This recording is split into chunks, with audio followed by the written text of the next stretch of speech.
Selamat siang para pemirsa. Aku tidak pernah menyangka bahwa kegiatan bersih-bersih rumah di pagi hari yang awalnya hanya bertujuan untuk memberi kejutan pada istriku, justru akan menjadi pembuka kotak Pandora yang menghancurkan duniaku dengan tanganku sendiri.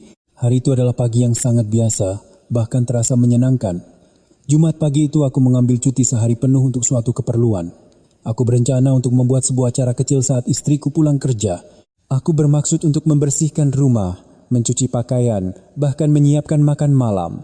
Namaku Budi Santoso, umur 35 tahun, seorang karyawan biasa di sebuah perusahaan logistik.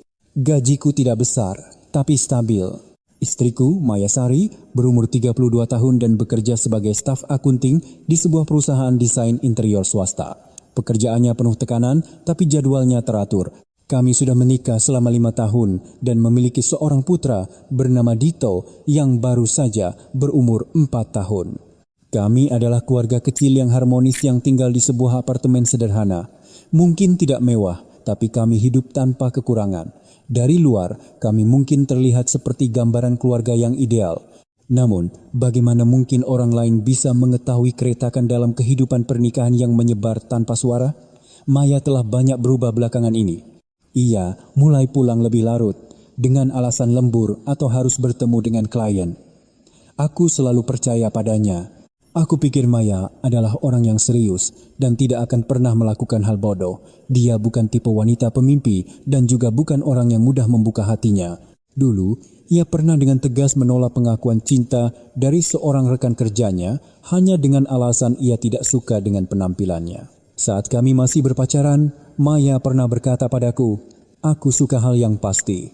Kalau kita sudah menjadi suami istri, tidak boleh ada rahasia di antara kita." Kata-kata itu telah menjadi dasar kepercayaanku padanya.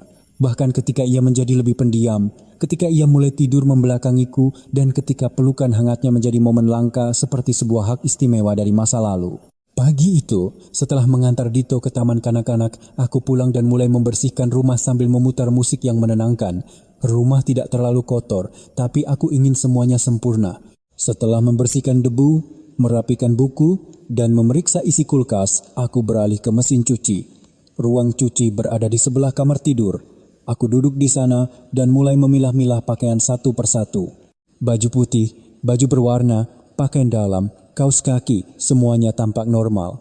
Sampai aku mengambil sebuah blazer tipis berwarna krem milik istriku. Itu adalah pakaian yang ia kenakan kemarin. Saat aku hendak meletakkannya di tumpukan untuk dicuci nanti, aku merasakan ada sesuatu yang berat di dalam sakunya. Aku merogoh saku kanan, kosong. Aku pindah ke saku kiri. Aku merasakan sesuatu yang lembut terbungkus tisu.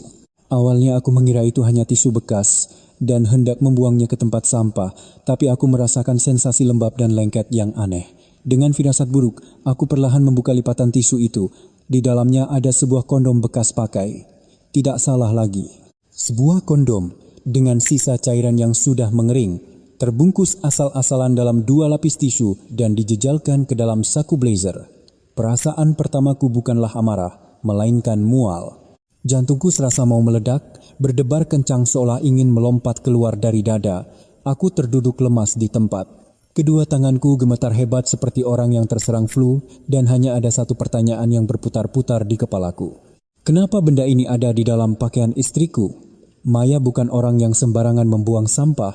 Jika kami menggunakannya untuk tujuan kontrasepsi, tidak ada alasan baginya untuk menyembunyikan kondom bekas di sakunya. Lagi pula, kami sudah lebih dari sebulan tidak berhubungan suami istri.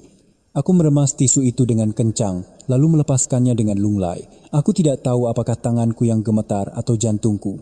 Aku hanya duduk termangu di depan mesin cuci seperti orang yang kehilangan arah. Ratusan hipotesis melintas di benakku dan aku menyangkalnya satu persatu. Tidak mungkin ia memungutnya. Tidak mungkin orang lain salah memasukkannya. Ini bukan kecelakaan. Aku ingin menyangkalnya, tapi ini adalah kenyataan. Aku ingin berteriak sambil menatap tisu di tanganku, tapi wajah Dito yang pagi tadi tersenyum ceria sambil berkata, "Ayah, besok beliin martabak manis ya di supermarket." Tiba-tiba muncul di pikiranku. Seketika tenggorokanku tercekat. Aku tidak bisa membuat keributan. Aku tidak bisa menghancurkan segalanya hanya karena emosiku meledak. Sebelum bertindak, aku harus menemukan kebenaran yang jelas. Namun, yang paling menyakitkan adalah kenyataan bahwa di sudut hatiku, aku sudah yakin akan perselingkuhan istriku. Apa yang akan aku lakukan sekarang bukanlah untuk mencari tahu apakah istriku selingkuh atau tidak, melainkan untuk memastikan siapa pasangannya dan sejak kapan semua ini dimulai.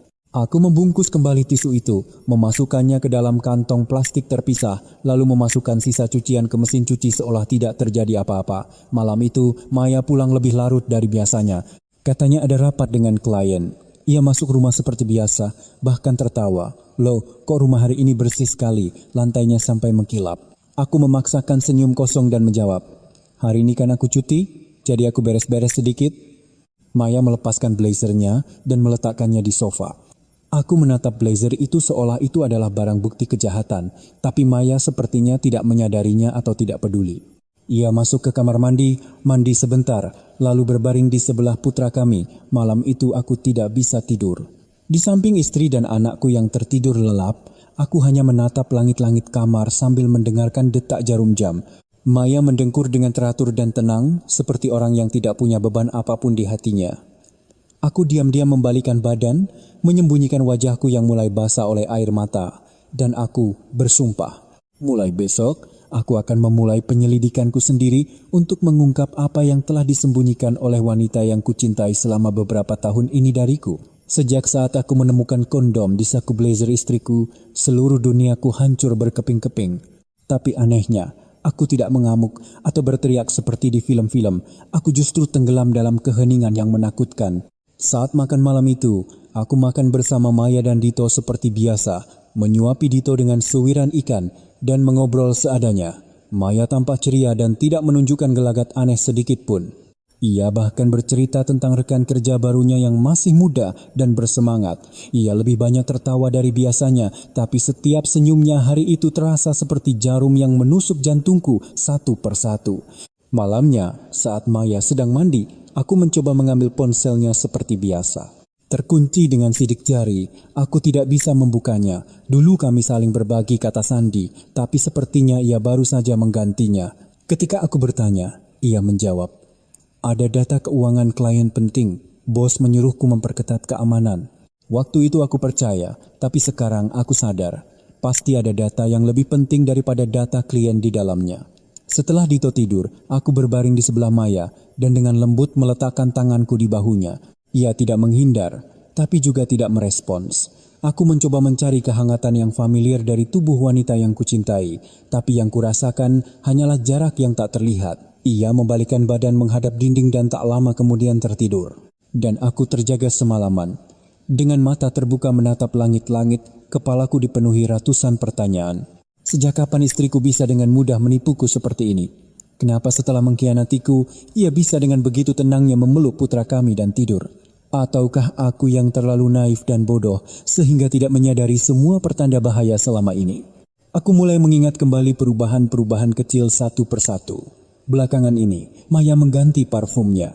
Bukan lagi aroma melati yang lembut seperti dulu, melainkan wangi yang sedikit lebih sensual dan menggoda. Ketika aku bergurau, parfum baru ya? Biar suasana baru, ia hanya tertawa dan berkata, yang lama habis, jadi aku beli asal saja. Aku tidak curiga, karena aku percaya padanya. Semam tuh, setiap kali akan keluar rumah, ia menjadi lebih memperhatikan riasannya, terutama pada hari-hari ketika ia bilang ada pertemuan dengan klien. Aku juga pernah menemukan sepasang sepatu hak tinggi yang belum pernah kulihat sebelumnya di dalam tasnya. Ketika kutanya, ia bilang itu sepatu pinjaman dari temannya. Aku berpikir sederhana dan tidak bertanya lebih jauh. Tapi sekarang, semua detail itu seolah menggoreskan luka di hatiku, meninggalkan bekas luka berdarah yang tak bisa dilihat siapapun. Keesokan paginya, aku menunggu Maya dan Dito berangkat sebelum mulai beraksi. Aku menyalakan tablet PC lamanya. Dulu kami sering memakainya bersama di awal pernikahan, tapi sekarang sudah jarang tersentuh. Aku berharap menemukan petunjuk sekecil apapun. Anehnya, meskipun sudah lama tidak digunakan, akun media sosialnya masih dalam keadaan login. Tapi itu bukan akun utamanya yang biasa ia pakai, melainkan akun samaran dengan nama yang sama sekali tidak kukenal. Foto profilnya adalah setangkai mawar merah. Temannya tidak banyak, tapi pesan yang dipertukarkan sangat banyak. Terutama dengan seorang pria bernama Randy Wicaksono. Dengan tangan gemetar, aku membuka percakapan mereka. Pesan terakhir dikirim sehari sebelumnya. Hari ini pakai gaun merah itu ya. Aku benar-benar tergila-gila dengan gaun itu. Maya menjawab, gaun itu agak pendek. Bagaimana kalau ada yang lihat? Biarkan saja, yang penting aku yang lihat. Aku membeku seketika. Aku menggulir ke atas untuk melihat pesan-pesan yang lebih lama. Isinya lebih mengejutkan. Sejak pertama kali bertemu, aku sudah ingin memelukmu. Saat Mas Randy menciumku pertama kali, aku merasa seperti gadis remaja lagi. Saat bersamamu, aku tidak bisa berpikir apa-apa lagi.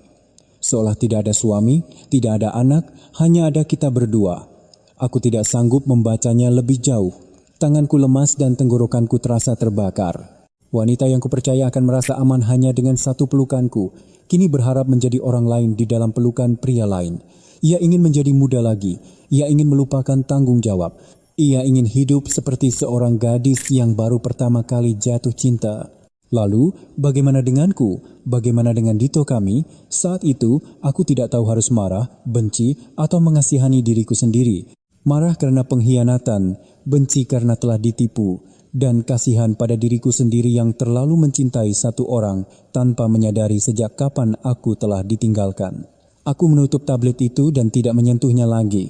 Tapi di dalam kepalaku, sebuah keputusan telah dibuat. Aku harus mencari tahu siapa bajingan itu, di mana dia, dan apa yang dia lakukan. Aku harus tahu bagaimana aku menjadi orang asing di dalam rumahku sendiri. Malam itu, aku diam-diam mengunduh sebuah aplikasi pelacak. Aplikasi yang biasanya digunakan untuk memantau orang tua atau anggota keluarga yang bisa melacak lokasi ponsel secara real time. Saat Maya sedang keramas, aku berpura-pura mengambil sesuatu di kamar mandi dan meraih ponselnya yang tergeletak di rak. Tanpa sepengetahuannya, aku menggunakan jarinya untuk membuka kunci sidik jari. Aplikasi itu terpasang dalam 30 detik, tersembunyi sempurna tanpa meninggalkan jejak. Aku tidak merasa bersalah. Pada saat itu, bagiku kebenaran lebih penting daripada privasi. Malam itu, aku kembali tidak bisa tidur. Tapi kali ini bukan karena kesedihan, melainkan untuk persiapan. Aku merasa seperti menjadi aktor yang tidak kuinginkan dalam sebuah film yang disutradarai oleh istriku. Aku perlu tahu apa skenario selanjutnya, siapa pemeran utamanya, dan apakah masih ada tempat untukku di dalam cerita ini. Saat Maya tertidur lelap di sampingku, aku diam-diam menarik selimut dan menyelimutinya. Aku menatap wajah yang familiar itu. Bibir yang membuatku begitu mencintainya. Mata yang membuatku percaya tanpa sedikit pun keraguan. Aku tidak lagi membencinya. Aku hanya merasa ia seperti orang asing. Seolah orang yang tidur di sebelahku ini fisiknya adalah Maya, tapi hatinya milik wanita lain. Aku mengecup kening putraku dengan lembut. Dalam kegelapan, aku berbisik, Dito, kalau nanti ayah dan ibu tidak tinggal bersama lagi, ayah akan selalu ada di sisimu. Dito menggeliat, membenamkan wajahnya di dadaku, dan tertidur pulas. Aku menggenggam tangannya erat-erat. Apapun yang terjadi, aku tidak boleh kehilangan putraku. Dan aku juga tidak bisa terus menjadi orang yang ditipu tanpa tahu apa-apa. Mulai besok, aku akan memulai pelacakan. Kali ini, aku tidak akan tinggal diam. Aku harus tahu. Aku harus melihat dengan mata kepalaku sendiri. Karena kelak, jika putraku sudah besar dan bertanya, Ayah, dulu ibu cinta sama ayah enggak? Aku tidak ingin menjawabnya dengan anggukan sambil meneteskan air mata. Sejak memasang aplikasi pelacak di ponsel Maya, aku merasa seperti hidup di dua dunia. Satu dunia sebagai suami yang baik, yang berangkat kerja tepat waktu, bermain dengan anak di malam hari, dan mengobrol ringan dengan istri. Dunia lainnya adalah dunia seorang pria yang diam-diam melacak setiap gerak-gerik istrinya, tidak melewatkan satupun pertanda anomali sekecil apapun. Aku tidak tahu harus merasakan apa. Rasanya seolah diriku sendiri sedang mengkhianati sesuatu. Nama suami istri yang dulu begitu sakral bagiku, kini ternoda oleh gambaran kondom itu dan hasrat yang dipertukarkan antara Maya dan pria bernama Randy. Seketika, semua keraguanku lenyap. Aku tidak lagi mencari benar atau salah. Aku hanya mencari kebenaran untuk diriku dan putraku. Selama 3 hari pertama, tidak ada pergerakan khusus dari pelacakan. Maya berangkat kerja seperti biasa jam 7.30 pagi dan pulang sekitar jam 6 sore. Jadwalnya teratur dan tidak ada tanda-tanda ia mampir ke tempat yang aneh. Aku mulai meragukan diriku sendiri. Mungkin aku salah paham, mungkin kondom itu dimasukkan oleh seseorang untuk menjebaknya. Tidak, aku tidak bisa lagi membenarkan diri sendiri. Semakin aku berpikir begitu, semakin aku merasa lemah. Aku butuh bukti yang jelas. Pada hari keempat, saat aku sedang rapat di kantor, sebuah notifikasi muncul di ponselku. Sinyal bahwa Maya telah meninggalkan kantornya pada pukul 13.30. Lokasinya berhenti di sebuah hotel kecil di gang sempit di daerah Tebet, cukup jauh dari kantornya. Maya tidak memberitahuku bahwa ia mengambil cuti atau akan pergi keluar. Aku berbohong dengan alasan ada urusan mendadak, keluar dari kantor, dan memacu mobilku seperti orang gila di bawah terik matahari siang. Jantungku berdebar kencang, dan meskipun cuaca Jakarta panas menyengat, tanganku terasa sedingin es. Aku memarkir mobil di ujung gang, mematikan mesin dan mengamati situasi dari dalam. Hotel itu terletak di ujung gang kecil, bangunannya tua, papan namanya pudar dan tidak mencolok. Sekilas aku tahu itu adalah tempat yang menyewakan kamar murah per jam. Tulisan 3 jam Rp150.000 membuat jantungku mencelos. Aku memeriksa kembali lokasi di ponsel, masih menunjukkan dengan akurat di lantai 2 hotel itu. Aku menarik napas dalam-dalam, memperbaiki maskerku dan masuk ke dalam. Di meja resepsionis, seorang karyawan muda sedang menunduk memainkan ponselnya. Aku bertanya dengan ragu, "Mbak, saya sedang menunggu teman, katanya sudah duluan." Apa mungkin tadi ada orang yang masuk ke kamar 302? Karyawan wanita itu melirikku sekilas, lalu berkata dengan acuh tak acuh, "Oh, kamar 302. Tadi jam 2 siang ada pasangan masuk, sewa untuk 2 jam. Kalau temannya mas, tunggu di bawah saja ya." "Enggak boleh naik." Aku mengangguk, pikiranku kusut seperti benang ruwet. Aku tidak tahu apakah yang di dalam kamar itu benar-benar Maya, tapi lokasi GPS tidak berbohong. Aku memeriksa aplikasi dengan teliti. Margin errornya hanya 5 meter. Sementara aku berdiri di lobi dengan jantung serasa mau pecah. Apa yang sedang dilakukan oleh wanita yang kusebut istri di lantai atas?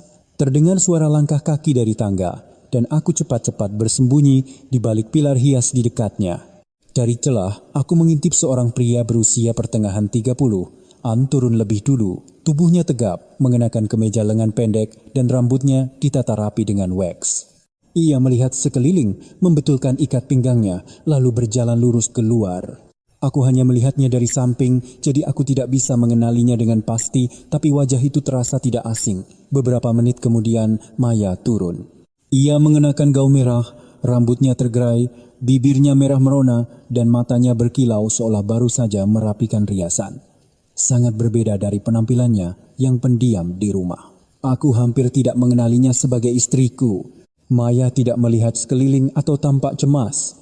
Ia hanya berjalan cepat ke jalan raya dan masuk ke taksi yang sudah menunggu. Aku buru-buru mengeluarkan ponsel dan mengambil fotonya dari belakang. Wajahnya tidak terlihat, tapi gaun, cara berjalan dan gaya rambutnya semuanya cocok. Setelah ia pergi, aku masih berdiri terpaku untuk waktu yang lama. Di dalam hatiku tidak ada lagi rasa sakit, hanya kehampaan. Semua yang selama ini kututup-tutupi dan pura-pura tidak kulihat, kini tersaji telanjang di depan mataku. Istriku benar-benar tidur dengan pria lain. Di siang bolong, di saat aku sedang bekerja keras mencari nafkah untuk keluarga ini, aku kembali ke resepsionis dan memaksakan suara tenang. "Oh, ternyata bukan teman saya. Sepertinya saya salah hotel." "Terima kasih ya Mbak." Lalu aku berbalik. Langkah kakiku terasa seberat timah, menahan beban kepercayaan seumur hidupku yang telah runtuh. Aku mengemudi pulang, duduk di dalam mobil sejenak sebelum akhirnya masuk ke rumah. Maya pulang sekitar 1 jam lebih lambat dariku. Ia membuka pintu dan tersenyum ringan. "Hari ini capek banget, disuruh Pak Kepala Bagian ngecek sampel sampai ke Kemang." Aku hanya mengangguk tanpa berkata apa-apa. Ia berganti pakaian, lalu pergi ke dapur untuk menghangatkan makanan. Aku menatap punggungnya dan berpikir, siapa wanita itu? Apakah orang yang sedang menyiapkan makan untuk anaknya ini adalah orang yang sama dengan yang pergi ke hotel dengan pria lain kurang dari 2 jam yang lalu? Kenapa ia bisa begitu tenang? Kenapa ia bisa menjalani 2 kehidupan sekaligus seolah tidak terjadi apa-apa? Aku merasa seperti hidup dalam skenario yang ditulis oleh istriku. Malam itu, saat ia tertidur lelap, aku membuka kembali aplikasi pelacak dan menyimpan tangkapan layar lokasi serta foto Maya yang meninggalkan hotel. Aku membuat folder rahasia di komputer dengan nama kebenaran. Aku tahu aku tidak bisa menyimpan semuanya hanya di kepala. Aku harus mencatat, menyimpan, dan mengaturnya. Bukan untuk balas dendam, tapi agar tidak lupa. Aku tidak akan langsung mengkonfrontasinya. Aku butuh lebih banyak bukti. Aku perlu tahu dengan jelas hubungan antara istriku dan pria itu. Apakah ini hanya selingan sesaat? atau hubungan yang sudah berjalan berbulan-bulan, aku tidak akan menjadi bodoh lagi. Aku akan terus melacak. Dan ketika saatnya tiba, aku akan melontarkan satu pertanyaan padanya. Maya, saat kamu tidur di samping pria lain, apakah ada sedikit saja perasaan cinta yang tersisa untukku? Tapi itu masih nanti. Sekarang, di dalam kamar yang gelap, aku duduk di samping putraku yang tertidur pulas dan bersumpah. Ini baru permulaan dari kebenaran.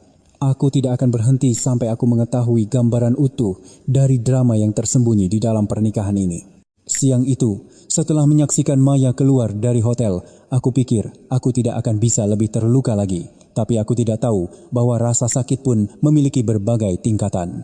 Aku, yang selama ini merasa mengenal istriku luar dalam, kini terseret ke jurang kebenaran yang lebih dalam. Di sana, setiap penemuan baru terasa seperti bilah pisau yang mengoyak dadaku. Selama beberapa hari berikutnya, aku hidup seperti hantu di rumahku sendiri. Aku tidak lagi mengobrol dengan Maya seperti dulu, tidak bertanya kemana ia pergi atau apa yang ia lakukan. Ia berbohong dengan teratur, menggunakan pekerjaan sebagai alasan, pulang tepat waktu, dan bermain dengan Dito seolah-olah ia adalah ibu yang teladan. Hanya aku yang bukan lagi diriku yang dulu. Aku memaksakan senyum, menjawab singkat, dan selalu mengalihkan pandangan agar tidak menatap langsung wanita yang begitu lihai memainkan perannya sebagai seorang istri. Tapi aku tahu, kecurigaan saja tidak cukup. Aku perlu tahu lebih jelas, seperti apa sebenarnya perasaan antara Maya dan pria itu. Malam itu, setelah Maya tidur, aku kembali membuka tablet PC lama yang pernah kuperiksa. Akun samaran Maya di media sosial masih dalam keadaan login, tapi isi pesannya telah lenyap. Sepertinya ia telah menghapus semuanya. Aku kecewa, tapi tidak menyerah. Jika mereka begitu bergairah, tidak mungkin mereka hanya berkomunikasi melalui satu akun. Wanita, seberapapun rahasianya, pasti butuh tempat untuk meluapkan kata-kata cinta. Aku membuka peramban internet dan memeriksa riwayat penjelajahan. Di sana, ada sebuah tautan asing yang menuju ke sebuah aplikasi pesan anonim. Jenis aplikasi yang tidak meninggalkan data di perangkat yang sedang populer belakangan ini. Aku mengklik tautan itu dan masuk menggunakan alamat email dasar Maya yang tersimpan. Dugaanku benar, banyak sekali pesan yang muncul. Tidak ada nama pengirim, hanya kode identifikasi, tapi isinya sangat jelas sehingga aku tidak mungkin salah. Mas Randy, besok bisa ketemu lebih cepat nggak? Aku kangen banget. Besok pagi aku ada rapat. Paling baru bisa keluar sekitar jam makan siang. Kita ketemu di tempat biasa ya. Aku sudah tidak sabar, ingin memeluk pinggangmu yang ramping itu. Kalau seandainya kita tidak punya suami atau anak, apa kita akan lebih bahagia? Jangan dipikirkan. Yang pasti, kita akan jauh lebih bahagia. Aku membacanya baris demi baris, tanganku terkepal erat hingga urat-uratnya menonjol. Istriku tidak hanya mengkhianati secara fisik, tapi juga hati. Aku menahan emosi dan terus mencari. Di percakapan lain, ia membicarakan tentangku. Budi itu orang baik. Dia sayang anak, tidak merokok, tidak minum. Tapi aku sudah tidak punya perasaan apa-apa lagi. Rasanya seperti tinggal di rumah orang asing. Aku tidak percaya. Wanita yang menangis saat aku melamarnya, yang mengatakan bahwa aku adalah tempat berlindungnya yang aman, kini menganggapku sebagai orang asing. Aku tidak tahu harus menyalahkan istriku yang menjadi begitu dingin atau menyalahkan diriku sendiri yang tidak menyadari cinta di hatinya memudar. Aku mengalihkan pandangan dari layar, berdiri dan pergi ke balkon untuk menarik napas dalam-dalam agar tetap tenang. Di luar, lampu jalan berpendar kekuningan dan angin berhembus lembut. Jendela rumah tetangga masih terang, terdengar samar-samar suara tawa. Tiba-tiba aku merasa sangat terisolasi. Seolah seluruh dunia menjalani kehidupan yang damai, sementara aku sendiri terombang-ambing dengan rahasia yang tak bisa kuceritakan pada siapapun. Aku teringat orang tuaku di kampung yang seumur hidupnya hanya berjuang demi anak-anak mereka. Betapa hancur hati mereka jika tahu putra mereka dikhianati begitu kejam oleh istrinya. Tapi yang paling kutakutkan bukanlah penderitaan orang tuaku, melainkan tatapan putraku. Anak yang setiap pagi berceloteh, "Ibu, ibu, hari ini aku pakai baju Superman loh." Jika ia tahu bahwa ibunya tidak lagi mencintai ayahnya, apakah hati kecilnya akan sanggup menahannya? Keesokan harinya, aku diam-diam melanjutkan pelacakan. Maya berangkat kerja tepat waktu dan tidak mampir ke tempat aneh. Namun, sore harinya saat ia sedang mandi, aku mengambil ponselnya dan mencoba memasukkan beberapa kata sandi yang mudah. Anehnya, kata sandinya adalah tanggal ulang tahun putra kami. Kunci terbuka dan aku masuk ke folder tersembunyi di galeri foto. Di dalamnya ada beberapa foto yang diambil diam-diam di sebuah kafe. Maya dan seorang pria duduk berdempetan, wajahnya tidak terlihat jelas, tapi di bawah meja tangan mereka saling bertautan erat. Foto lain adalah saat mereka keluar dari lift. Tangan pria itu dengan ringan merangkul pinggang Maya. Foto-foto seperti ini hanya bisa diambil oleh Maya sendiri. Aku sangat mengenal postur tubuhnya, tatapan matanya, jenis senyumnya. Ini bukan Maya saat makan bersama keluarga, ini adalah potret seorang wanita yang menjalani kehidupan lain. Aku menyimpan semua foto itu dengan tangkapan layar, mentransfernya ke ponselku, lalu menghapus riwayat penjelajahan foto agar ia tidak curiga. Malam itu, saat berbaring di sampingnya, terdengar suara notifikasi kecil dari ponselnya. Sebuah pesan muncul di layar, Randy Wicaksono, selamat tidur sayangku. Maya menggeliat, melirik layar sebentar, lalu dengan cepat mematikannya. Aku berpura-pura tidur dan memejamkan mata, tapi di dalam hatiku terasa seperti ada lubang besar yang menganga. Orang bilang cinta adalah kepercayaan. Dulu aku juga percaya sepenuhnya. Dan sekarang, kepercayaan itu menjadi bilah pisau tajam yang mengoyak harga diri seorang suami, sepotong demi sepotong. Aku tidak lagi berharap istriku akan kembali. Aku hanya punya satu tujuan yang tersisa.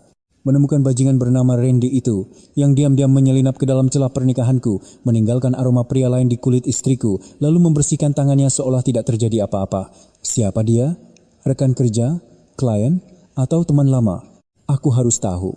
Jika ia hanya pria iseng yang lewat, aku akan meremehkannya.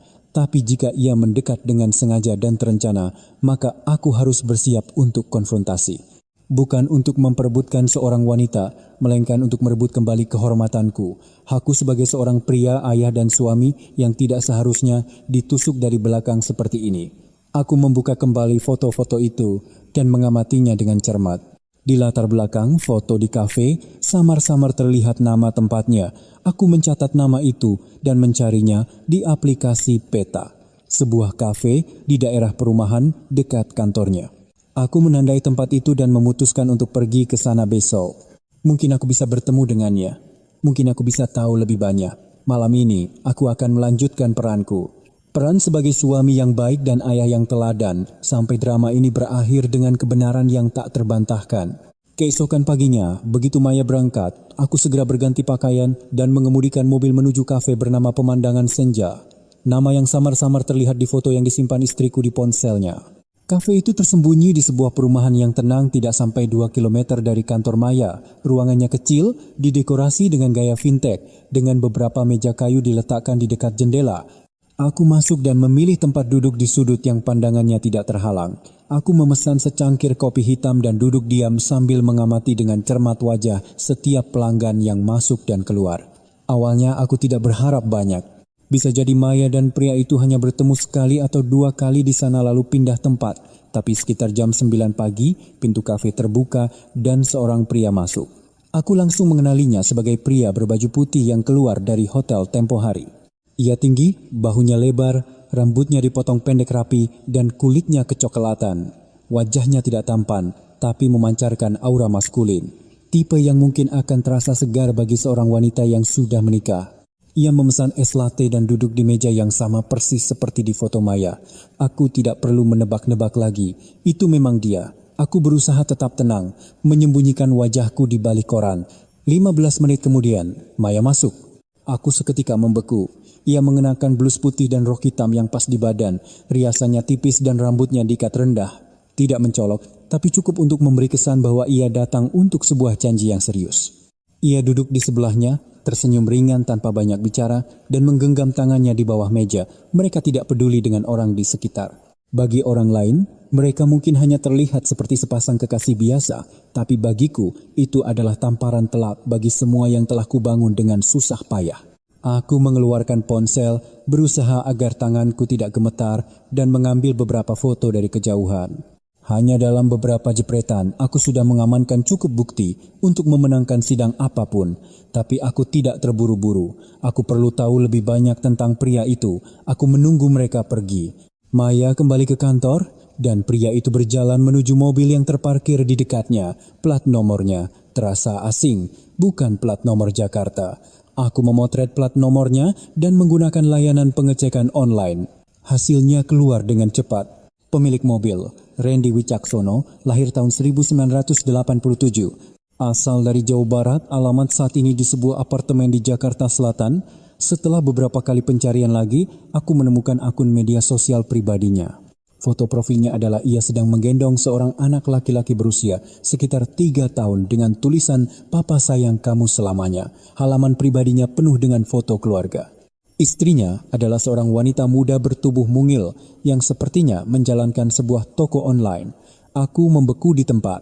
Ia punya keluarga, namun dengan lancangnya merayu istriku, berpura-pura sebagai bujangan kesepian dan membisikkan racun manis ke telinga istriku. Aku melihat beberapa unggahan lainnya. Belakangan ini, ia sering mengunggah status seperti dinas luar kota. Sendirian memang asyik, dan di setiap unggahan itu, istrinya meninggalkan komentar penuh cinta. Istrinya tidak tahu apa-apa. Haruskah aku bersimpati padanya, atau berpikir bahwa ia hanyalah versi lain dari diriku, yang bahkan tidak tahu bahwa ia sedang dikhianati? Aku menyimpan semua informasi, foto, alamat, dan daftar teman-temannya. Sore harinya, saat Maya selesai mandi dan keluar, aku bertanya dengan lembut, "Sepertinya kamu lelah sekali belakangan ini." Pulangnya juga sering telat. Maya tidak tampak kaget, hanya tersenyum dan berkata, "Tim kami lagi banyak sekali pekerjaan. Ada klien baru, tapi kerjaannya dadakan terus. Pak Kepala Bagian juga orangnya detail sekali." Aku mengangguk dan tidak berkata apa-apa lagi. Aku mulai merinding melihat kemampuan istriku berbohong. Tatapan mata, gerak-gerik, nada suara, semuanya mulus tanpa sedikit pun keraguan. Aku tidak percaya bahwa wanita yang selama 5 tahun tidur di sebelahku, yang begadang bersama merawat anak kami, yang menangis di bahuku saat ibuku meninggal, kini bisa menampilkan sandiwara yang begitu sempurna. Aku menatapnya, mencoba mencari sosok Maya yang dulu di balik matanya, tapi yang kulihat hanyalah topeng yang terlalu familiar. Aku memikirkan pria bernama Randy Wicaksono itu. Pria yang punya keluarga dan anak, tapi menghancurkan keluarga orang lain. Aku belum pernah melihat manusia sejahat itu. Dia bukan sekadar selingkuhan, dia adalah pemangsa. Pria yang pandai memanfaatkan kesepian wanita yang sudah menikah, menanamkan ilusi cinta pada mereka, lalu kabur saat kebenaran terungkap. Tapi aku tidak akan membiarkannya lolos. Aku harus memberinya pelajaran tentang bagaimana rasanya dikhianati.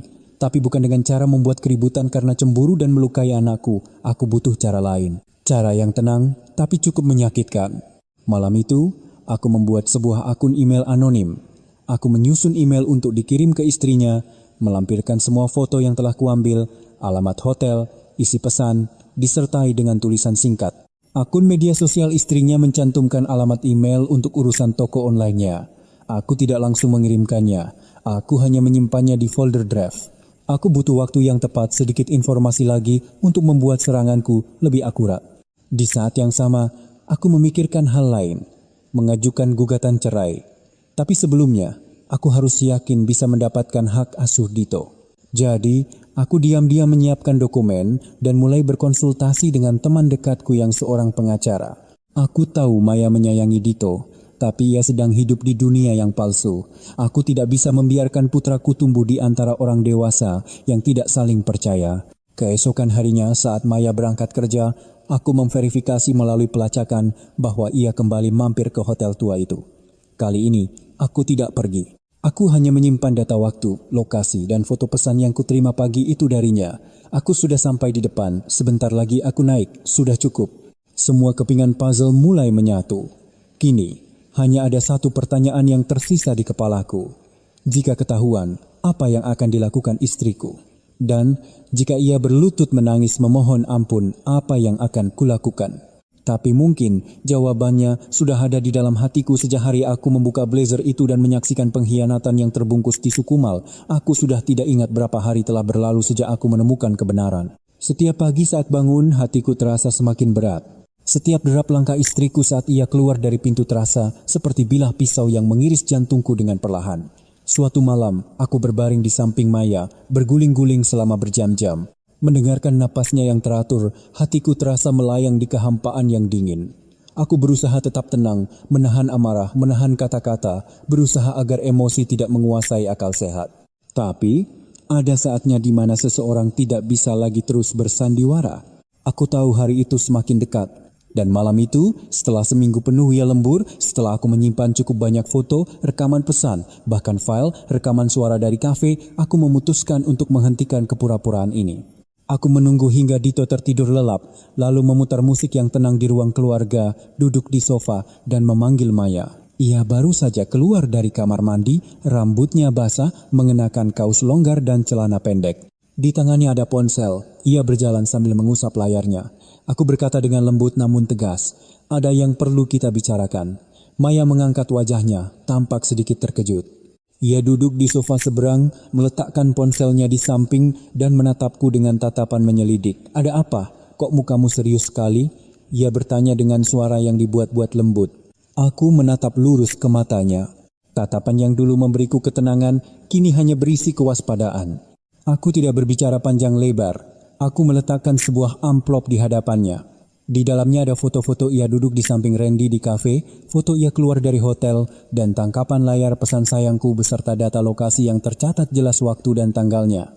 Maya tidak langsung membukanya. Ia menatapku. Tanpa mengubah ekspresi, ia perlahan membalik lembar demi lembar foto. Aku bisa melihat tangannya sedikit gemetar, tapi ia tetap bersikap luar biasa tenang. Setelah selesai melihat sampai halaman terakhir, ia mengangkat wajahnya. Matanya memerah, tapi tidak ada air mata yang menetes. Ia bertanya, "Sejak kapan kamu mengintaiku?" Aku menjawab, "Sejak hari di mana kamu lupa membuang kondom bekas di saku blazermu." Ia terdiam sejenak, lalu tertawa. Tawa yang sangat pelan, tapi penuh dengan kepahitan. Jadi gara-gara itu semua jadi begini. Aku merendahkan suaraku dan berkata, "Bukan. Ini terjadi karena kamu mengkhianatiku, mengkhianati Dito, dan mengkhianati keluarga yang berusaha kulindungi ini." Maya menatapku. Matanya berkaca-kaca, tapi ia tetap tidak menangis. "Kamu suami yang baik, aku tahu itu. Kamu tidak pernah melakukan kesalahan apapun, tapi aku sudah tidak punya perasaan apa-apa lagi padamu. Aku kehilangan kata-kata. Aku sudah menduganya, tapi mendengar kata-kata itu langsung dari mulutnya, rasanya seperti jantungku berhenti berdetak." Aku bertanya, "Jadi, kamu punya perasaan pada pria yang sudah punya istri dan anak itu?" Maya menggeleng. "Dia punya istri atau tidak, itu tidak penting. Aku hanya merasa hidup saat berada di sampingnya. Aku merasa menjadi seorang wanita. Saat di sampingmu aku hanya seperti bayangan." Aku menatapnya. Aku tidak bisa lagi mengenali istriku yang dulu.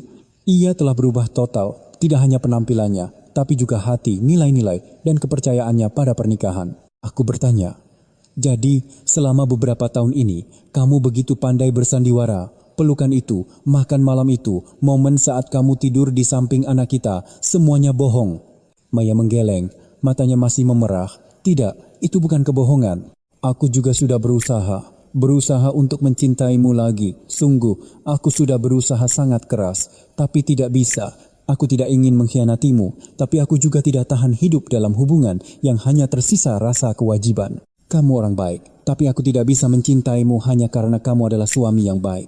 Kata-kata itu seolah menyiramkan air es ke kepalaku. Jadi pada akhirnya, kebaikan pun bisa menjadi dosa, dan menjadi orang baik pun bisa membuat orang lain merasa tercekik. Aku menyandarkan tubuhku di sofa. Rasanya seluruh tenagaku terkuras habis. Aku melontarkan pertanyaan terakhir. "Apa kamu masih ingin bertemu dengan pria itu?" Maya terdiam sejenak, lalu mengangguk. Gerakan yang lemah, tapi cukup sebagai jawaban bagiku. Aku tidak berkata apa-apa lagi, berdiri dan masuk ke kamar. Saat aku menutup pintu, aku mendengar isak tangis samar dari belakang. Aku tidak tahu apakah ia menangis karena kecewa, menyesal, atau hanya karena ketahuan, tapi aku juga tidak ingin tahu. Yang harus kulakukan sekarang adalah tetap tenang dan tidak merusak segalanya dengan amarah sesaat. Aku berbaring di samping putraku, mendengarkan napasnya yang teratur. Di dalam hatiku hanya tersisa satu keyakinan. Aku harus melindungi anak ini. Dengan cara apapun, hak asuh harus jatuh ke tanganku. Hanya bersamaku, anak ini bisa tumbuh dalam cinta yang tulus tanpa kebohongan, tanpa harus merasakan udara dingin yang menyelimuti dua orang yang pernah disebut suami istri. Keesokan harinya, Maya tidak sarapan. Ia diam-diam mengemasi barangnya, berpesan pada putranya, "Makan yang benar ya," lalu berangkat kerja seperti biasa. Tidak ada air mata, tidak ada kata maaf, tidak ada penjelasan tambahan. Hanya ada keheningan yang menakutkan, seolah ia tahu bahwa semuanya telah melewati batas yang tidak bisa kembali lagi. Aku menatap punggungnya yang menghilang di balik pintu. Hatiku tidak sakit seperti semalam, hanya hampa. Sebuah pernikahan yang sudah mati, tapi belum dikuburkan. Aku kembali ke dalam, membereskan meja makan, dan memasukkan foto-foto bukti semalam ke dalam map dengan rapi. Siang itu juga, aku bertemu dengan pengacaraku dan mengajukan gugatan cerai bersama dengan semua bukti perselingkuhan Maya. Aku tidak ingin memperbesar masalah. Aku hanya ingin mengakhirinya dengan tenang namun tegas. Dan yang terpenting, aku akan mempertaruhkan semua yang kumiliki untuk mendapatkan hak asuh Dito. Karena bagiku, putraku adalah satu-satunya alasan aku harus terus berjuang terlepas dari semua kejadian ini. Malam itu, setelah Maya mengangguk, aku pikir semua emosi di dalam diriku telah mati rasa. Aku percaya, aku sudah cukup kuat untuk melewati situasi ini sebagai pria yang rasional dan tenang. Tapi semakin aku berusaha diam, semakin banyak pertanyaan tanpa jawaban yang mencekik leherku. Hari demi hari berlalu, keberadaan istriku di rumah ini menjadi pengingat kejam akan kegagalanku. Kegagalan seorang suami, seorang pria yang pernah percaya bahwa cinta tulus saja sudah cukup untuk menjaga istrinya tetap di sisinya. Maya tetap tinggal di rumah seolah tidak terjadi apa-apa. Ia hampir tidak berbicara denganku, tidak ada pembahasan soal perceraian, tidak ada permintaan maaf, dan tidak ada permintaan untuk pergi dari rumah. Ia masih merawat Dito seperti biasa, memasak, dan bermain sambil tertawa bersama anak kami. Dan setiap kali ia memeluk Dito, aku harus memalingkan wajah karena merasa sesak. Aku tidak tahu apakah perasaannya pada anak itu masih tulus atau hanya sisa-sisa hati nurani terakhir setelah tidur dengan pria lain. Aku berpura-pura tenang, tapi tubuhku tidak bisa dibohongi. Aku menderita insomnia, makan tidak teratur, dan dalam 2 minggu berat badanku turun 3 kilogram. Teman-temanku khawatir dan bertanya, tapi aku hanya tertawa dan berkelit, cuma stres kerja. Padahal aku tahu betul, stres yang sebenarnya ada di dalam rumah yang kusebut keluarga ini. Suatu Sabtu sore, aku membawa Dito ke taman. Maya tidak ikut, dengan alasan ada pekerjaan di kantor. Saat aku dan putraku pulang, aku tidak sengaja melihat sebuah syal sutra merah tergantung di sandaran sofa. Itu bukan milik Maya dan aku belum pernah melihatnya di rumah. Aku berjalan ke balkon dan membeku di tempat. Di sudut balkon belakang ada 2 cangkir dengan sisa buih kopi dan sebuah asbak berisi puntung rokok yang apinya belum sepenuhnya padam. Maya tidak merokok, aku juga tidak. Tidak ada seorang pun di rumah ini yang merokok, tapi puntung rokok itu ada di sana. Seperti bukti nyata bahwa seorang pria telah berdiri di tempatku berdiri, menghirup udara rumah ini, menginjak lantai yang setiap akhir pekan kupel, dan mungkin saja mencium wanita yang kusebut istri. Amarahku memuncak seperti gelombang pasang. Aku menunggu Maya pulang. Aku duduk di tengah ruang keluarga dengan syal merah itu masih tergenggam di tangan. Saat ia masuk dan melihatku, ia sempat berhenti melangkah, tapi segera menguasai diri. Aku mengangkat syal itu dan bertanya singkat, "Siapa?" Maya tidak menjawab. Aku menunjuk ke arah balkon. "Siapa yang merokok di sana?" "Siapa?" Ia diam. Wajahnya perlahan memucat. Ia menggigit bibirnya dan mengalihkan pandangan. Aku mendekat.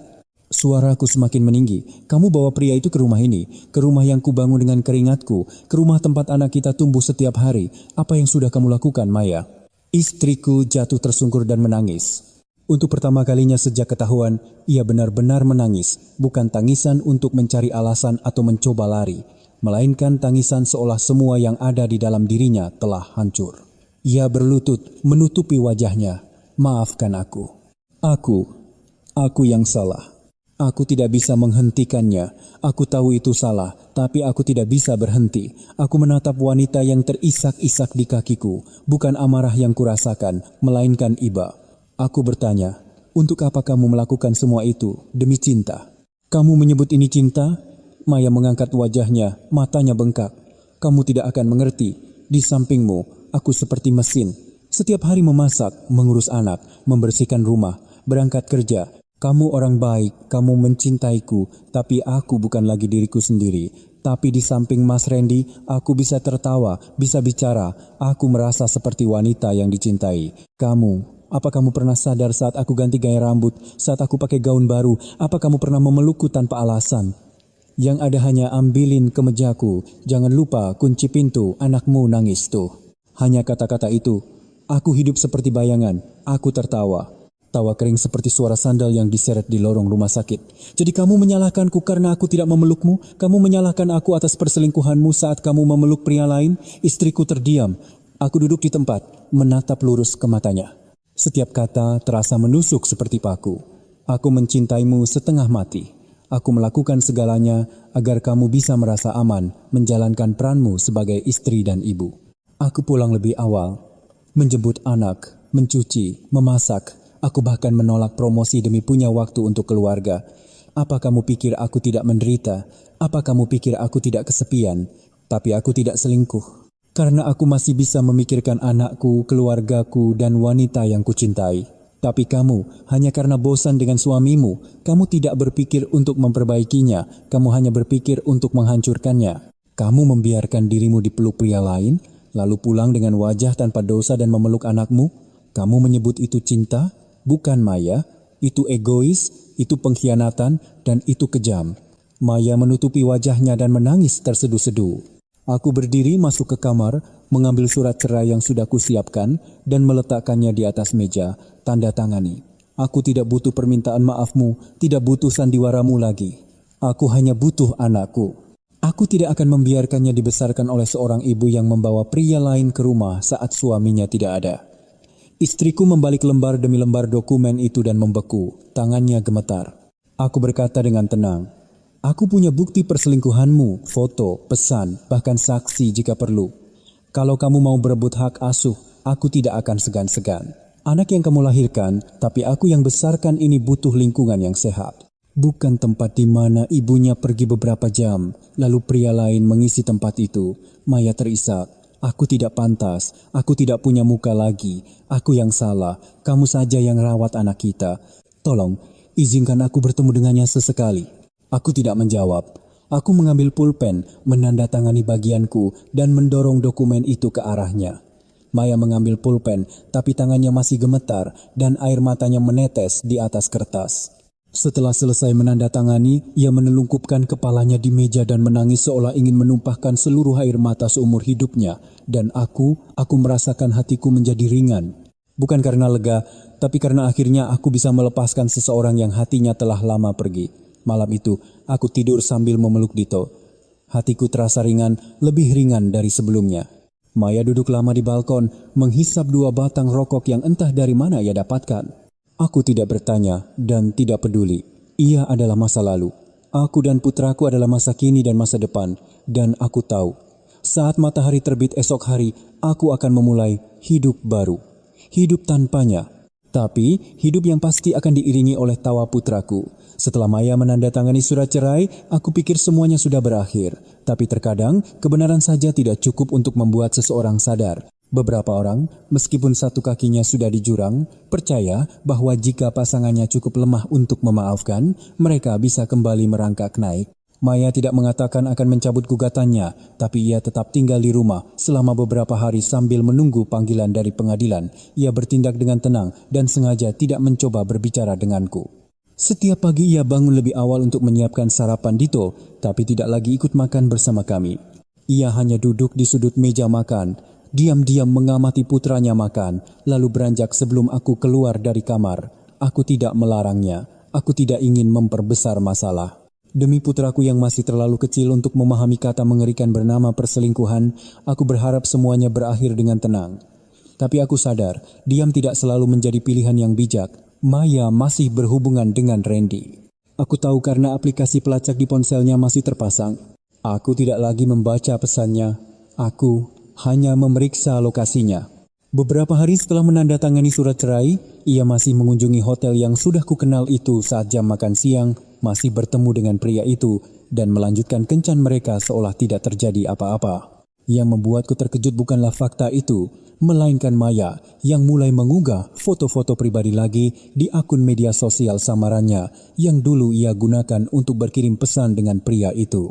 Foto bunga, foto cangkir kopi, foto separuh wajahnya di dalam taksi, disertai dengan kata-kata ambigu. Setelah hujan, tanah menjadi lebih kuat.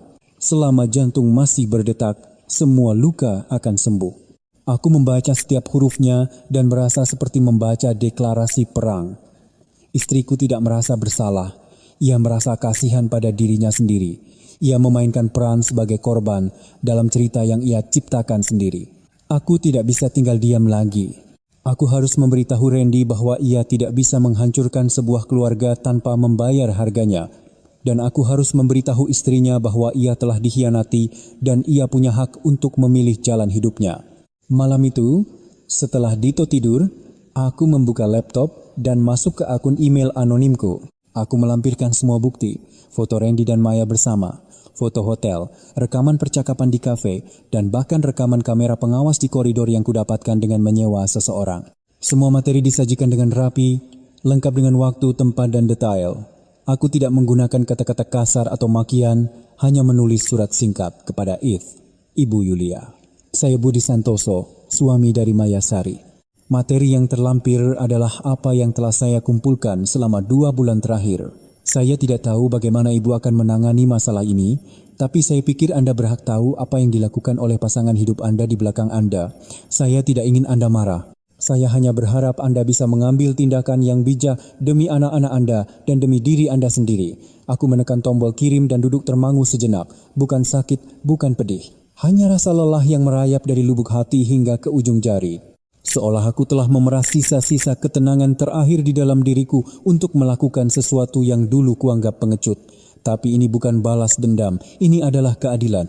Jika Randy adalah seorang bujangan, kesalahannya hanya ada pada Maya. Tapi ia adalah pria beristri dan beranak yang menggunakan 2 wajah dan menebar malapetaka di beberapa keluarga tanpa ada yang tahu. 2 hari kemudian, sebuah pesan masuk dari nomor tak dikenal. Selamat siang, saya Yulia, istri Randy. Saya sudah membaca email yang Anda kirim. Terima kasih karena Anda tidak tinggal diam. Aku hanya membalas, maafkan saya Bu Yulia karena harus melibatkan Anda dalam masalah ini. Ia kembali mengirim pesan. Tidak. Urusan saya, biar saya yang tangani sendiri. Tapi jika Anda butuh saksi di sidang cerai, saya bersedia membantu. Aku menghormati wanita itu. Ia tidak mengamuk, tidak membalas dendam, tidak menyebarkannya di internet. Ia memilih cara yang paling bijak untuk melindungi dirinya dan anaknya dari suami yang tidak pantas. Aku tidak tahu apa yang ia lakukan setelah itu, tapi seminggu kemudian Maya tiba-tiba berhenti dari pekerjaannya. Aku mendengar suaranya saat menelepon temannya. Mungkin istrinya bikin ribut. Aku disuruh kepala bagian untuk mengundurkan diri. Aku juga sudah lelah. Lebih baik istirahat saja. Istriku tidak tahu bahwa akulah yang mengirim bukti itu. Ia pikir aku masih bertahan, masih menjadi suami baik yang selama beberapa tahun ini selalu mengalah. Aku tidak memberitahunya. Kubiarkan ia hidup dalam asumsinya. Tapi beberapa hari kemudian, dari tatapan matanya saat melihatku, aku tahu ia perlahan menyadari ada sesuatu yang telah berubah. Bukan lagi tatapan kasihan atau keheningan yang angkuh, itu adalah rasa takut. Takut karena aku tidak lagi lembek. Takut karena aku tidak akan lagi memaafkan.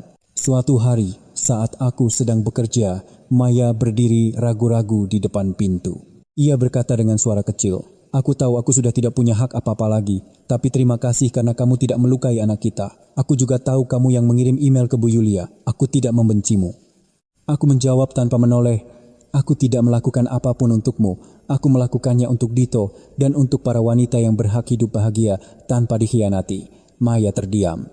Ia tidak berkata apa-apa lagi dan berbalik pergi. Keesokan paginya, ia mengemasi barang-barangnya sendiri dan pulang ke rumah orang tuanya di Bogor. Tidak ada salam perpisahan, tidak ada pelukan untuk anaknya. Aku juga tidak menahannya. Aku tahu ia butuh waktu untuk merenungi dirinya sendiri. Dan aku butuh waktu untuk membereskan puing-puing pernikahan yang telah coba ku pertahankan dengan segenap jiwa. Hari itu, saat membersihkan rumah, setiap sudut rumah ini adalah kenangan. Sofa tempat Maya sering tidur sambil memeluk anak kami. Meja makan tempat ia dengan manis memarahiku karena menumpahkan kecap. Dapur tempat aku diam-diam mencoba belajar memasak makanan kesukaannya saat ulang tahunnya. Semuanya masih sama, hanya orangnya yang telah berubah. Aku berhenti di depan kamar Dito dan membuka pintu. Anakku sedang menyusun balok-balok dan saat melihatku, ia tersenyum lebar. "Ayah, besok kan libur, kita main yuk." Aku memeluknya dan mengangguk. "Iya, kemanapun anak ayah mau, kita pergi." Putraku adalah satu-satunya hadiah yang tersisa dari pernikahan yang hancur ini. Dan aku bersumpah, Apapun yang terjadi, aku tidak akan membiarkan siapapun merebut kebahagiaan terakhirku ini. Demi putraku, aku akan hidup lebih benar dari sebelumnya. Bukan agar dikasihani orang lain, tapi agar tidak malu pada diriku sendiri. Setelah Maya kembali ke rumah orang tuanya di Bogor, rumah kecilku dan putraku menjadi sangat sunyi. Tidak ada lagi suara langkah kaki yang familiar pukul 6 pagi, tidak ada aroma parfum yang tercium dari jaket yang tergantung di pintu, tidak ada suara obrolan dan perdebatan, hanya kami berdua yang saling menemani, menjalani hari-hari pertama kehidupan baru kami. Aku pikir semuanya akan selesai dengan lancar. Surat cerai sudah diajukan, Maya juga sudah pergi dengan sendirinya dan tidak menuntut apapun. Tapi seminggu kemudian, aku menerima surat panggilan dari pengadilan. Maya secara resmi mengajukan permohonan hak asuh anak. Aku membeku di depan surat itu. Jantungku serasa jatuh. Ia menginginkan Dito. Bahkan setelah semua yang terjadi, setelah ia menandatangani surat cerai sendiri, setelah ia memutuskan untuk pergi dari rumah ini, ia mencoba merebut satu-satunya hal yang tidak akan pernah bisa kulepaskan. Putraku, aku tidak tahu apa motif Maya. Mungkin ia takut dengan pandangan masyarakat, atau mungkin rasa bersalah membuatnya ingin memegang setidaknya satu hal sebagai penebusan.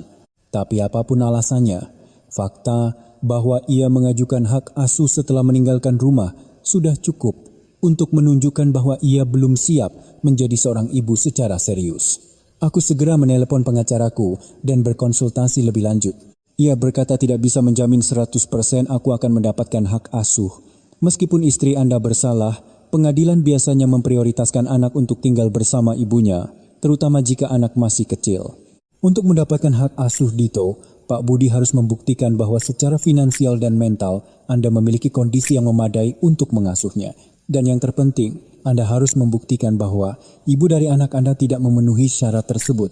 Mendengar itu, hatiku terasa berat. Aku tidak ingin merendahkan atau menyalahkan ibu dari anakku sendiri. Tapi aku tidak bisa membiarkan Dito diasuh oleh seseorang yang membawa pria asing ke rumah dan dengan sendirinya mengatakan tidak punya perasaan apapun lagi padaku. Aku mulai mengumpulkan kembali semua hal yang bisa membantuku di persidangan. Kontrak kerja, slip gaji, sertifikat rumah, foto-foto keseharianku bersama Dito, dan semua pesan, foto, serta rekaman suara yang telah kukumpulkan sebelumnya yang menunjukkan kondisi psikologis dan perilaku Maya yang tidak stabil. Aku mencetak semuanya, bukan untuk mempermalukannya, tapi untuk membuktikan kepada pengadilan bahwa saat ini akulah orang yang lebih cocok untuk membesarkan Dito. Selama aku menyiapkan dokumen, Maya tetap diam. Tidak ada telepon atau pesan yang menanyakan kabar putranya. Aneh. Seorang ibu yang mengajukan hak asuh sama sekali tidak bertanya bagaimana keadaan anaknya, apakah ia makan dengan baik atau tidur dengan nyenyak. Perilaku kontradiktif itu semakin membulatkan tekadku. Pada sidang mediasi pertama, aku membawa Dito sebagai bukti hidup. Anakku mengenakan kemeja biru muda, menggenggam tanganku erat-erat, dan melihat sekeliling ruang sidang yang asing dengan penasaran. Maya datang terlambat. Mengenakan gaun panjang dan masker, ia berhenti sejenak saat melihatku. Tatapannya pada putra kami seolah ingin segera berlari dan memeluknya, tapi ia menahan diri. Ketika ditanya alasannya menginginkan hak asuh, ia menjawab singkat, karena saya ibunya. Hakim mengangguk dan bertanya lagi, saat ini bagaimana persiapan finansial Anda untuk mengasuh anak? Maya terdiam sejenak, lalu menjawab, saya sedang istirahat bekerja dan mencari pekerjaan baru. Aku menatapnya, bukan dengan perasaan menyalahkan, tapi kasihan. Apakah ia sadar beban seperti apa yang akan ia pikul? Orang yang tidak punya pekerjaan dan rumah sendiri mau mengasuh anak yang sedang dalam masa pertumbuhan. Pengacaraku menyajikan bukti yang jelas bahwa aku punya pekerjaan dan rumah yang stabil, lingkungan hidup yang layak, dan telah menjalani kehidupan yang teratur dengan anakku sejak Maya pergi. Bahkan catatan pemeriksaan kesehatan rutin Dito pun kami lampirkan. Bukti bahwa akulah yang selalu membawa anakku ke rumah sakit dan merawat hal-hal kecil seperti makan dan tidurnya. Saat tiba gilirannya untuk membantah, Maya hanya menunduk tanpa berkata apa-apa. Mungkin ia sendiri tahu bahwa ia tidak akan menang. Tapi aku tidak menduga apa yang akan terjadi setelahnya. Selesai sidang, Maya mendekat dan menarik lenganku dengan lembut.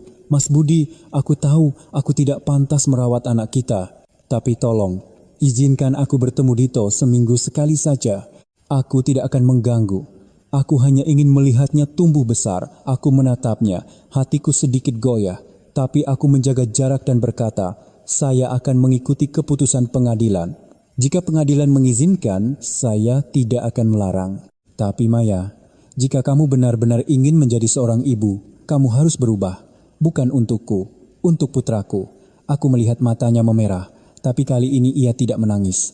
Mungkin air matanya sudah kering setelah melewati berbagai batas moral selama beberapa bulan ini. Beberapa minggu kemudian, pengadilan memutuskan bahwa aku secara resmi mendapatkan hak asuh penuh atas Dito. Alasannya adalah kondisi finansial yang stabil, lingkungan tempat tinggal yang mandiri, dan fakta bahwa selama 6 bulan terakhir, akulah yang secara terus-menerus merawat anak secara langsung. Sementara itu, pihak ibu tidak dapat membuktikan kemampuannya untuk mengasuh. Mendengar putusan itu, tanganku gemetar. Bukan karena takut, tapi karena lega. Akhirnya, aku berhasil melindungi hal yang paling berharga dalam hidupku. Sidang selesai. Maya keluar lebih dulu dan diam-diam masuk ke mobil keluarganya lalu pergi. Aku tidak memanggilnya, tidak mengantarnya, dan tidak menoleh ke belakang. Aku hanya menggenggam tangan Dito erat-erat dan pulang, sambil berjanji dalam hati, mulai sekarang, ayah akan menjadi ayah sekaligus ibu untukmu. Ayah tidak butuh siapa-siapa lagi. Asal anak ayah tumbuh dengan baik, itu sudah cukup. Malam itu, saat menidurkan anakku, Dito berbisik, "Ayah, ibu masih sayang sama aku enggak?" Aku terdiam sejenak. Aku menahan sekuat tenaga air mata yang sudah sampai di tenggorokan. Aku mengelus kepalanya dan mengecup keningnya. "Tentu saja, nak. Ibu akan selalu sayang sama kamu. Cuma sekarang, ibu lagi ada urusan yang harus diselesaikan di tempat yang jauh. Tapi ayah setiap hari ada di sini, di sampingmu." Dito mengangguk, membalikkan badan menghadap dinding dan tertidur sambil memeluk bantalnya. Aku duduk di sampingnya sejenak, sambil menatapnya. Aku berpikir, apakah luka ini akan membekas seumur hidupnya? Atau seiring berjalannya waktu, ia akan melupakannya? Aku tidak yakin, tapi aku tahu satu hal. Mulai sekarang, aku tidak boleh lemah lagi. Aku tidak boleh takut, tidak boleh hancur. Aku hanya punya anak ini, dan aku sudah kehilangan terlalu banyak. Aku tidak bisa kehilangan apapun lagi. Setahun telah berlalu sejak pengadilan memberikan hak asuh kepadaku. Kehidupan kami berdua telah menemukan ritme barunya. Rumah lama kami masih sama. Meja makan masih menjadi tempat aku dan Dito berhadapan setiap hari. Dan ruang keluarga adalah tempat kami bermain bersama, mengerjakan PR, dan menonton kartun. Yang berubah hanya satu. Tidak ada lagi orang yang keluar dari kamar tidur setiap pagi. Tidak ada lagi suara langkah kaki yang familiar atau aroma parfum yang terbawa angin.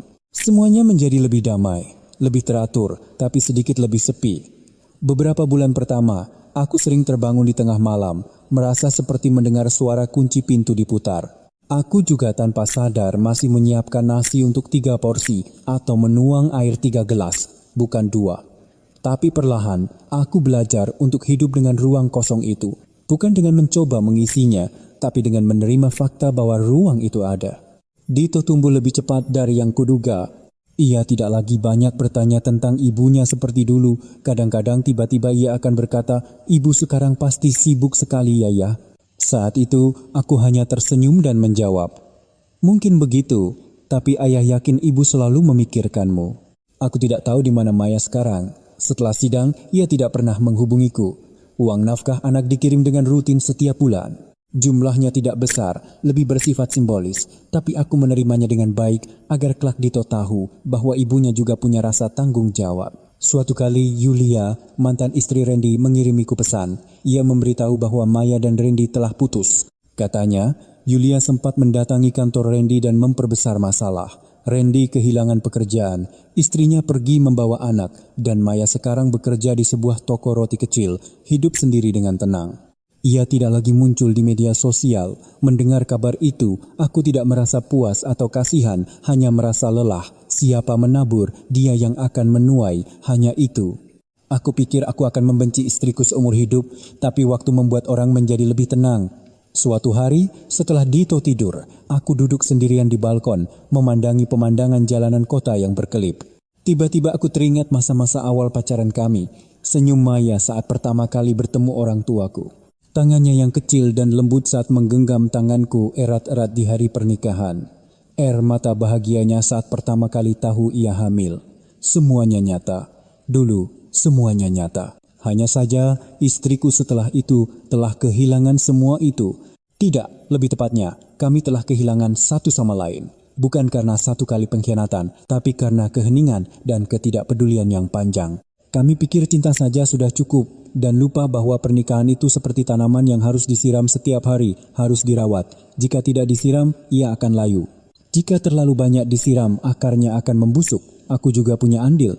Bukan untuk membenarkan perselingkuhan Maya, tapi jika saja aku lebih memperhatikan istriku, lebih sering mengatakan aku mencintainya dan melihatnya bukan hanya sebagai ibu dari anakku, tapi juga sebagai seorang wanita, mungkin segalanya akan berbeda. Mungkin, aku tidak yakin.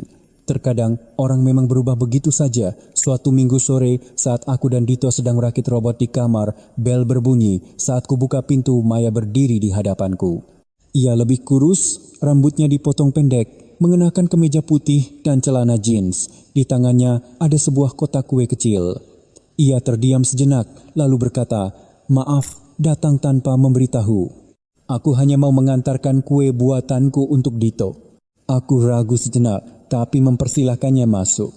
Ia melihat sekeliling rumah, dan saat melihat semuanya masih sama seperti dulu, matanya berkaca-kaca. Dito berlari menghampiri dan saat melihat ibunya, ia berteriak ibu, lalu melompat ke dalam pelukannya. Maya memeluknya lama sekali, menangis tanpa suara. Aku tidak ingin mengganggu momen itu dan memalingkan wajah. Meskipun itu adalah pelukan yang terlambat, setelah berbulan-bulan berpisah, mereka berhak untuk saling memeluk. Setelah itu, kami duduk berhadapan untuk pertama kalinya setelah setengah tahun. Tidak ada perdebatan, tidak ada tuduhan, hanya menanyakan kabar dan mengobrol ringan tentang anak kami dan berjanji tidak akan pernah menghilang lagi. Saat ia akan pulang, aku mengantarnya sampai ke pintu tanpa berkata apa-apa. Sebelum pergi, ia menoleh ke arahku dan berkata dengan pelan, "Anak ini, terima kasih sudah membesarkannya dengan begitu baik. Dan terima kasih karena tidak mengajarinya untuk membenciku. Aku hanya berkata, anak ini butuh seorang ibu. Meskipun kamu bukan lagi istriku, kamu selamanya adalah ibunya." Ia mengangguk dan berbalik pergi. Sosok kecil punggungnya perlahan menghilang di ujung gang yang disinari matahari sore. Aku menutup pintu dan kembali ke dalam. Dito masih bermain dengan ceria, wajahnya tampak lebih cerah. Mungkin kebahagiaan bagi seorang anak adalah mengetahui bahwa ayah dan ibunya sama-sama mencintainya. Hanya itu saja sudah cukup. Dan kebahagiaan bagiku sekarang adalah melihat putraku tumbuh setiap hari dalam kedamaian, tanpa kebohongan dan air mata. Aku tidak tahu apa yang akan terjadi di masa depan. Apakah suatu saat Maya akan membangun keluarga baru? Apakah Randy akan mendapat kesempatan kedua? Atau apakah aku sendiri akan membuka hati lagi? Tapi ada satu hal yang pasti. Aku telah memaafkan. Bukan untuk Maya, tapi untuk diriku sendiri. Aku memaafkan tahun-tahun masa lalu di mana aku telah memberikan segalanya, tapi pada akhirnya tidak bisa melindungi satu orang pun. Aku memaafkan diriku yang bodoh, diriku yang terbakar amarah, bahkan setiap momen saat aku hampir hancur. Aku memaafkan agar hatiku menjadi ringan, agar bisa melangkah maju tanpa membawa kenangan pahit. Memaafkan bukanlah memberi izin kepada orang lain untuk menyakiti lagi, melainkan untuk tidak mengurung diri sendiri dalam penderitaan masa lalu. Akhir tidak selalu berarti kehilangan. Terkadang, itu juga merupakan sebuah awal yang lain, yang lebih ringan dan lebih dalam. Jika di antara Anda yang mendengarkan cerita ini ada yang pernah berada di situasi yang sama atau berada di persimpangan jalan pengkhianatan, ingatlah satu hal ini. Anda tidak bisa menahan orang yang tidak ingin tinggal hanya dengan cinta, dan kebaikan Anda bukanlah alasan bagi orang lain untuk menjaga kesetiaan. Hiduplah dengan benar, tapi Anda juga harus tahu cara mencintai diri sendiri. Saat Anda memberikan segalanya untuk satu orang, Anda harus menyisakan sepotong untuk diri Anda sendiri agar bisa bangkit kembali saat hati Anda terluka. Jangan lupakan itu. Saya Budi Santoso. Dulu seorang suami, sekarang seorang ayah, dan seorang pria yang telah belajar memaafkan bukan agar orang lain kembali, tapi demi kedamaian diri sendiri. Jika cerita ini sedikit berkesan di hati Anda, mohon tinggalkan komentar, suka, dan berlangganan saluran ini. Mungkin di luar sana ada orang lain yang harus melewati penderitaan sambil menerima penghiburan bahwa mereka tidak sendirian. Terima kasih telah mendengarkan.